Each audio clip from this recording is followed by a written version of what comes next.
Hello, Scorpio, and welcome to Indigo Rising Tarot. Thank you so much for joining me today. I hope you're having a great day. This will be your weekly reading for the week of July 26th through August 1st. And during that time, we first have a waxing gibbous moon for the first part of the week. And that is a time when we, of course, are starting to work on those things that we started for the new moon, but showing that we can be flexible and make adjustments for, see what's working, what's not working. We then have the full moon energy. The full moon's on the 30th, but of course that energy can come in about a day before, and also last the day after.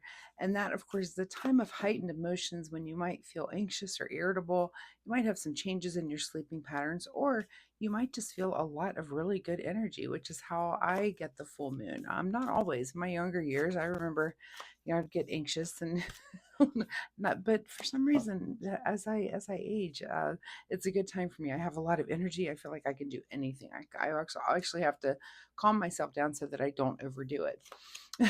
But anyway, it is a good time for us to practice releasing any resentment and fears that we may have, or to practice patience and calm. So treat that however that moon gets you when the full moon comes around. After that, we have the waning gibbous for the rest of the week, and it's a calmer time, good time when we could be a little bit more self-reflective and work towards achieving our goals and accomplishments. So keep those moon energies in mind as we move through the week. This will be an intuitive general reading for energies that you may or may not encounter. So, as always, please take what resonates and leave what doesn't here on the table for someone else. And your overall message for this reading is that conclusions are within reach. Okay, let's see what the Scorpio Collective has going on for the week. As I'm shuffling the tarot, my fun weekly reminder for you this week is that you take some time to get out into nature. So, find a place where you like to take a hike, or find a new place, maybe somewhere you haven't been yet. Take a little hike, take a walk somewhere, maybe find some animals to feed. If you're near water, find some ducks to feed. Let's see, get out under the night sky, look at the stars, maybe, and look at that full moon that's going to be out.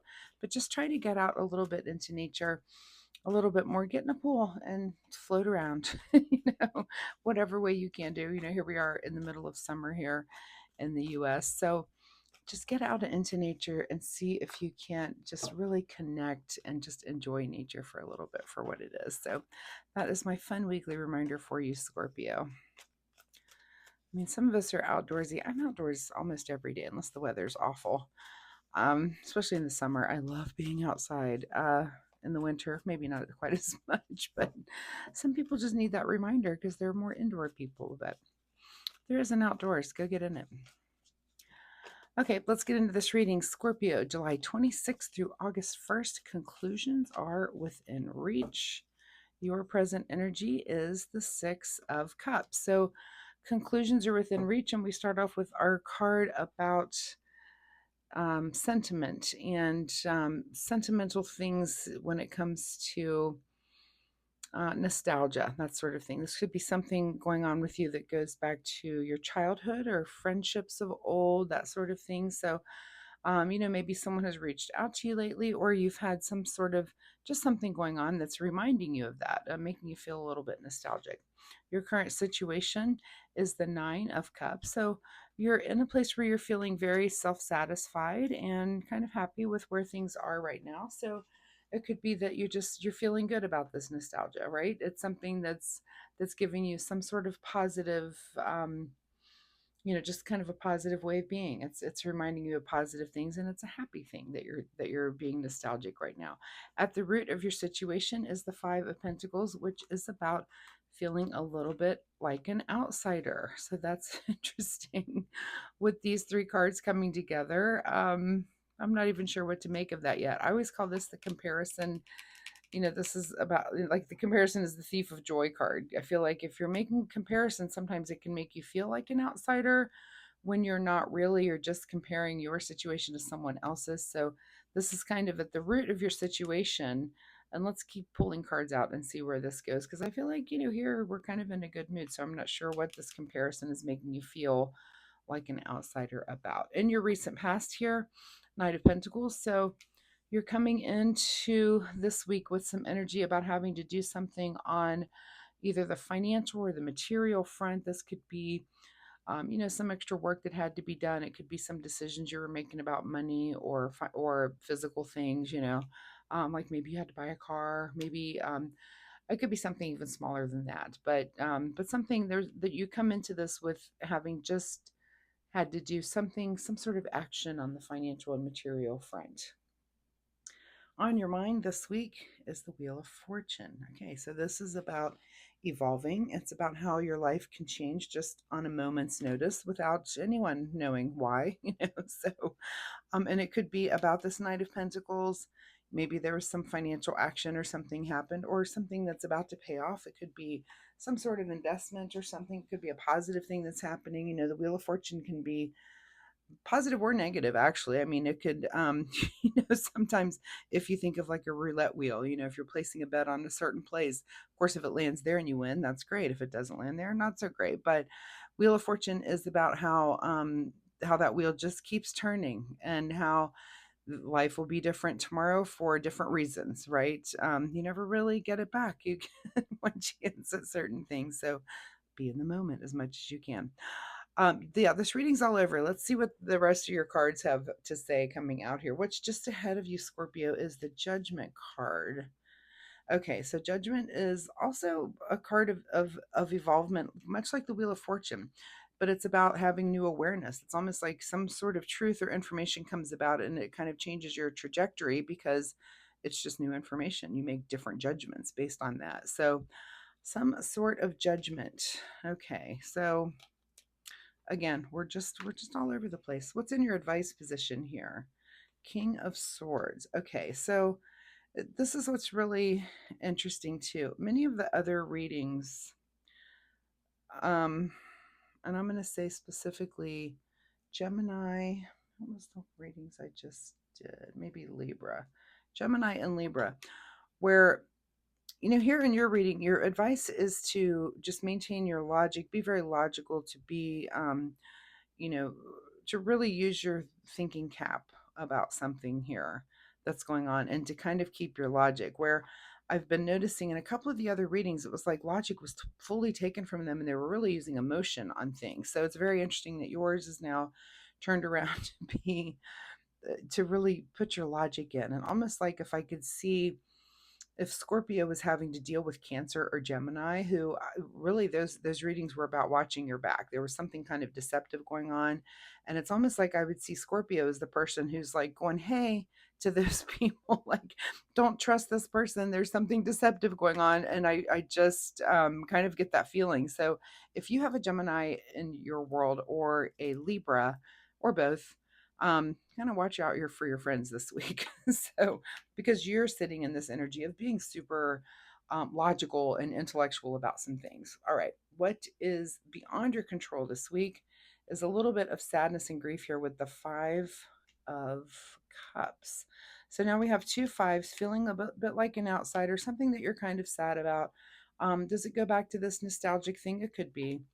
It could be that something just kind of comes out of the blue. Again, Wheel of Fortune can sometimes be fortunate, but sometimes not. So maybe something like that does come out of the blue, and it makes you a little sad or wistful, or makes you it kind of makes you think about the past. And something about the past kind of makes you sad, right? But look up angel number 55 and see if that has any bearing on your situation this week. What is your secret desire, or what are you trying to avoid? Is the King of Cups. So interesting. It's either your secret desire to really just be in control of your emotions, or you're trying to avoid that altogether. You don't even care. You're holding on to this logic. Emotion is maybe not even entering into your equation. Like I said, it was something that was I was watching these other two signs really make emotional decisions, and I feel like you're not. So this could be that you're just trying to avoid emotions altogether, and you're really trying to use just your intellect and logic to deal with whatever's coming at you this week.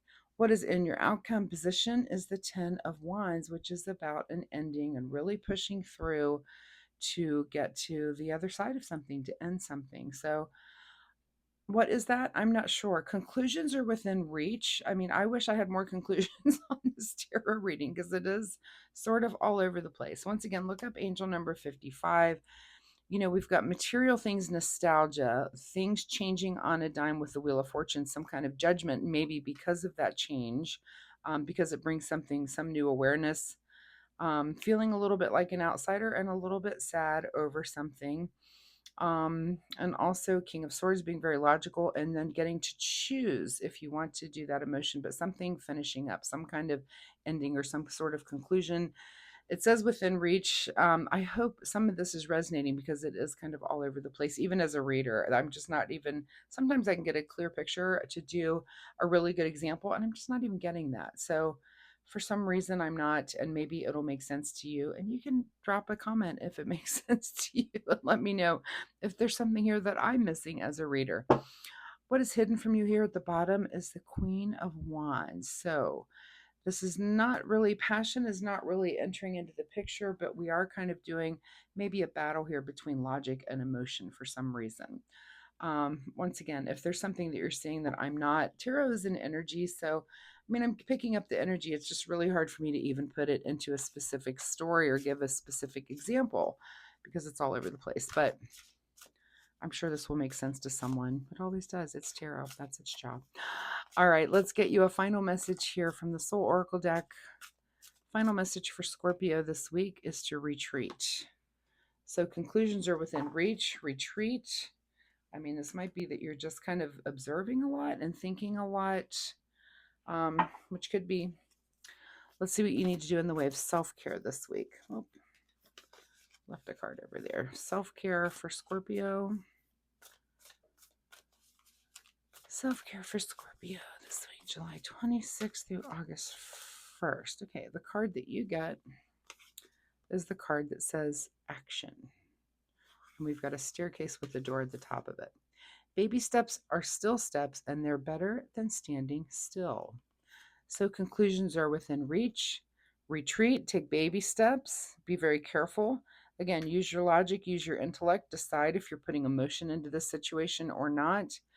I feel like you're very self-satisfied, but we've also got these twinges of feeling like an outsider and sadness, which are very interesting. It could just be that you are wrapping something up and maybe you're going through the motions and all the emotions of and feelings when you do finish something. Like if you're, maybe you have a new job and you're wrapping up like your last couple of weeks at this job, so that it's bittersweet sometimes. So whatever that might be for your Scorpio. Again, if you're comfortable sharing, drop me a comment down below and let me know what resonated. And maybe I just missed something with this reading. So thank you so much for being here. Good luck with this. And if you like my reading style, of course, hit like and subscribe.